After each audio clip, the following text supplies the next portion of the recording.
नमस्कार दोस्तों, जय श्री कृष्ण, राधे राधे। वीडियो शुरू करने से पहले जल्दी से सब्सक्राइब कर लें ताकि हमारी आने वाली वीडियो आप तक जल्द से जल्द पहुंच सके। घर के पूजा घर में ये 3 चीजें होना बहुत ही जरूरी है।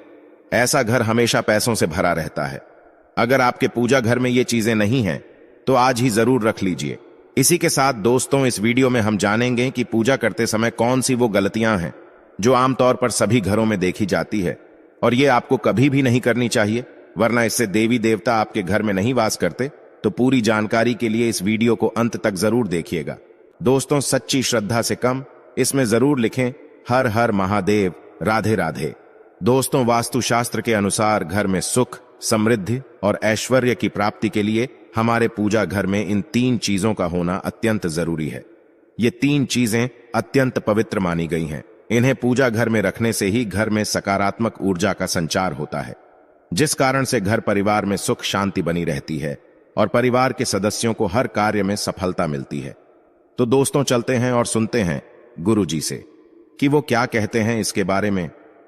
दोस्तों, हमारी भारतीय संस्कृति में छोटी या बड़ी किसी भी तरह की पूजा को करने के लिए निश्चित नियम आधारित किए गए हैं और इन नियमों का पालन करते हुए ही हमें पूजा पाठ करनी चाहिए, क्योंकि तभी हमारी पूजा का कोई अर्थ होता है और हमारी आराधना का हमें फल भी मिलता है। कई बार हम पूरी श्रद्धा और भक्ति से पूजा पाठ तो करते हैं, लेकिन फिर भी हमारी मनोकामना पूरी नहीं होती, हमारे कष्टों का निवारण भी नहीं हो पाता है और हमें मानसिक शांति भी नहीं मिलती है। ऐसा क्यों होता है? इसके पीछे का कारण वास्तुदोष हो सकता है और इन वास्तुदोष को दूर करने के लिए हमें वास्तुशास्त्र में बताए गए कुछ उपाय अवश्य ही करने चाहिए। हमारे शास्त्रों में जितनी भी पूजन सामग्री बताई गई है, उनमें सभी वस्तुओं की अपनी एक विशेषता और महत्व होता है। चाहे वो कुमकुम हो, रोली हो, चावल हो, कपूर हो या फिर धूप, दीप और नैवेद्य इत्यादि हो। जब भी हम विधि विधान से पूजा पाठ करते हैं तो इन सभी पूजा सामग्रियों का उपयोग करने के लिए एक विशेष क्रम निर्धारित होता है और उसी क्रम का पालन हमें करना चाहिए। तो चलिए जान लेते हैं वास्तुशास्त्र में बताई गई कुछ ऐसी महत्वपूर्ण बातें जो हमें पूजा घर में अवश्य ध्यान रखनी चाहिए। लेकिन उससे पहले आपसे रिक्वेस्ट है कि वीडियो को लाइक करें, अपने दोस्तों के साथ शेयर करें और अगर आपने अभी तक चैनल को सब्सक्राइब नहीं किया तो सब्सक्राइब करके बेल आइकॉन जरूर प्रेस कर ले। दोस्तों, नंबर 1, प्रतिदिन सुबह जागकर स्नान आदि से निवृत्त होकर और स्वच्छ कपड़े पहनकर ही नियम पूर्वक पूजा करनी चाहिए और सुबह शाम ईश्वर के सामने दीपक अवश्य जलाना चाहिए। मंदिर और उसके आसपास की जगह साफ सुथरे रखें। भगवान को कुमकुम का तिलक लगाकर ही आपको पूजा शुरू करनी चाहिए। नंबर 2, पूजा करते समय सबसे पहले तो ये बात ध्यान में रखें कि आपका मंदिर ईशान कोण में यानी के उत्तर पूर्व दिशा में ही होना चाहिए, तभी आपको पूजा का संपूर्ण फल प्राप्त होता है। आपको इस बात का ज्ञान अवश्य होना चाहिए। आपके मंदिर में वास्तु के अनुसार पूजा घर पर एक ही भगवान की केवल एक ही तस्वीर रखनी चाहिए। एक भगवान की 2 तस्वीरें ना रखें, इसे बहुत ही ज्यादा अशुभ माना जाता है। वास्तु के अनुसार पूजा घर में भगवान की तस्वीर के अलावा किसी गुरु या पूर्वजों की तस्वीर कभी भी ना लगाएं। इससे घर में नकारात्मक ऊर्जा का वास होता है, इसीलिए ये गलती करने से आप बचे। नंबर 3, याद रहे कि भगवान के प्रसाद को कभी भी पूजा के पहले चक्कर झूठा नहीं करना चाहिए। साथ ही भगवान पर चढ़ाए जाने वाले फूलों को या फिर धूप, दीप, अगरबत्ती तथा किसी भी अन्य पूजा सामग्री को सूंघकर नहीं चढ़ाना चाहिए। ये शास्त्रों की दृष्टि से अनुचित माना गया है। नंबर 4, कुछ मूर्तियां ऐसी भी होती हैं जिन्हें हमें पूजा घर में कभी भी नहीं रखना चाहिए, जैसे भैरव देव, शनि देव, नटराज, मां काली। इनकी मूर्तियां हमें कभी भी पूजा घर में नहीं रखनी चाहिए, अथवा किसी भी देवता की खड़ी मूर्ति या क्रोध अवस्था में मूर्ति कभी भी नहीं रखनी चाहिए। इससे पूजा घर का वातावरण उग्र बन जाता है और सकारात्मक ऊर्जा नकारात्मक ऊर्जा में बदल, जिससे परिवार में कलह है और अशांति का वातावरण बना रहता है और आपको पूजा करने के बाद भी मानसिक शांति की प्राप्ति नहीं होती। नंबर 5, कई लोग ऐसे होते हैं जो जाने अनजाने में पूजा घर को अपने बेडरूम में ही बनवा लेते हैं, जो कि बहुत ही गलत माना गया है। वास्तुशास्त्र के अनुसार ऐसा करने से तेजी से वो व्यक्ति गरीब होता चला जाता है।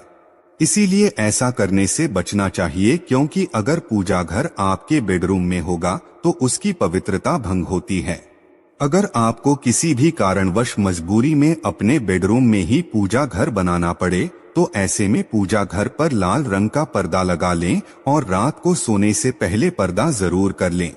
नंबर 6, अक्सर लोग ऐसे होते हैं जो अपने मंदिर में कई दिनों का कचरा रख लेती है, जैसे कि बासी फूल, अगरबत्ती के पुराने डिब्बे, देसी घी का खाली डिब्बा और मंदिर में बिछा हुआ पुराना कपड़ा। इन चीजों पर ध्यान ही नहीं देते और इसी वजह से उस व्यक्ति को सीधे तौर पर बहुत जल्दी गरीबी का शिकार बना लेते हैं। वो घर कंगाल होने लगता है और देवी देवता भी उस घर में नहीं रहते।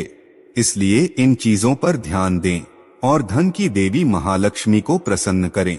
आइए अब जानते हैं कि हमारे पूजा घर में कौन सी 3 चीजें अवश्य होनी चाहिए। पहली बात, गंगाजल। हमारे शास्त्रों में गंगाजल को अत्यंत पवित्र माना गया है, इसीलिए पूजा घर में गंगाजल का होना अत्यंत आवश्यक है। गंगा नदी सभी पापों को नष्ट करने वाली और सभी विधियों का नाश करने वाली होती है। इसीलिए अगर आप पूजा घर में एक तांबे के छोटे से पात्र में गंगाजल भरकर रखते हैं, तो इससे आपकी पूजा घर की शुद्धता बनी रहेगी और आपको आपकी पूजा का संपूर्ण फल प्राप्त होता है। दूसरी बात, शंख। पूजा घर में शंख का होना अत्यंत आवश्यक माना गया है।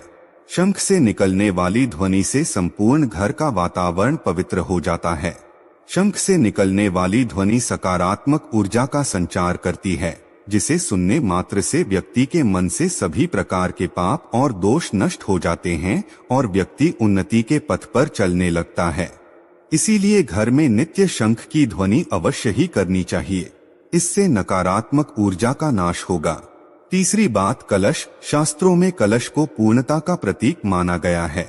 चाहे वो सत्यनारायण की पूजा हो, दीपावली, नवरात्रि का पर्व हो या फिर किसी प्रकार का उत्सव हो और मांगलिक कार्य ही क्यों ना हो, कलश की स्थापना किए बिना सब कुछ अधूरा माना गया है। पूजा में कलश का उपयोग देवताओं का आवाहन करने के लिए किया जाता है। ईश्वर के सामने तांबे के कलश में पानी भरकर रखना इतना ज्यादा शुभ होता है कि अगर हम अपनी रोज की पूजा करते समय भगवान के सामने तांबे के कलश में पानी भरकर रखें, तो उसका चमत्कारिक प्रभाव हमें अवश्य देखने को मिलता है। इसीलिए मुख्य रूप से तांबे के कलश का उपयोग करें। इसके अलावा किसी भी शुभ मुहूर्त या त्योहार पर आप जब भी पूजा करें, तो कलश पर कुमकुम से स्वस्तिक चिन्ह बनाकर उस पर लगाएं और मोली बांध दें। फिर कलश में शुद्ध पानी भरकर उसमें थोड़ा सा गंगा जल मिला लें। इसके बाद कलश को भगवान के दाईं ओर रखें और भगवान की पूजा करते समय कलश की भी पूजा करें। इसके बाद पूरे मन से भगवान के साथ साथ कलश को भी नमस्कार करें। सभी पवित्र नदियों का आवाहन करें। पूजा के बाद पूजा घर में इस जल का छिड़काव करें। घर के बाकी हिस्सों में भी आपको इस जल का छिड़काव करना चाहिए और बचा हुआ पानी आपको तुलसी के पौधे में चढ़ा देना चाहिए। ऐसा करने से इस अभिमंत्रित जल से निकलने वाली सकारात्मक ऊर्जा घर के वातावरण को पवित्र बनाती है और संपूर्ण घर में अद्भुत शांति का एहसास आपको होगा। कलश में हम जो भी जल भर कर रखते हैं, उसकी पूजा करने से हमारे घर और आसपास का वातावरण सकारात्मकता से भरपूर और सुख समृद्धि से भरा हुआ रहता है। पूजा में अगर किसी सामग्री की कमी रह जाए तो परेशान ना होए या पूजा बीच में ना छोड़े। ऐसे में भगवान को चावल और फूल चढ़ाएं और मन में उस चीज का ध्यान करें।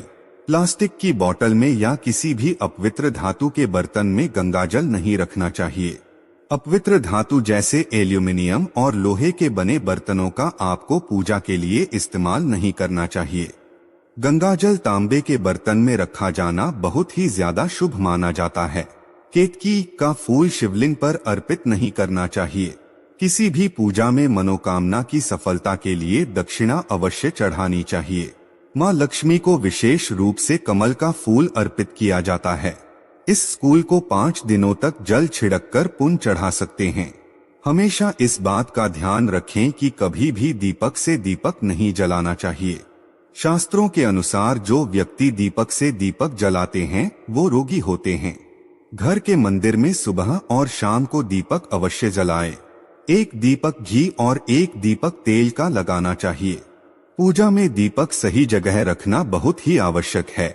घी का दीपक हमेशा दाईं तरफ और तेल का दीपक बाईं ओर रखना चाहिए।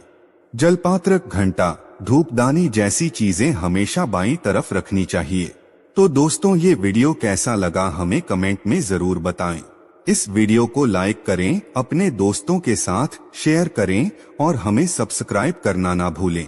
और हाँ, इस वीडियो से कोई भी सवाल है तो आप कमेंट बॉक्स में जरूर लिखें। और आपके पास कोई भी सवाल नहीं तो यस लिखें, क्योंकि यस लिखने से वीडियो बनाने का मोटिवेशन मिलता है। धन्यवाद।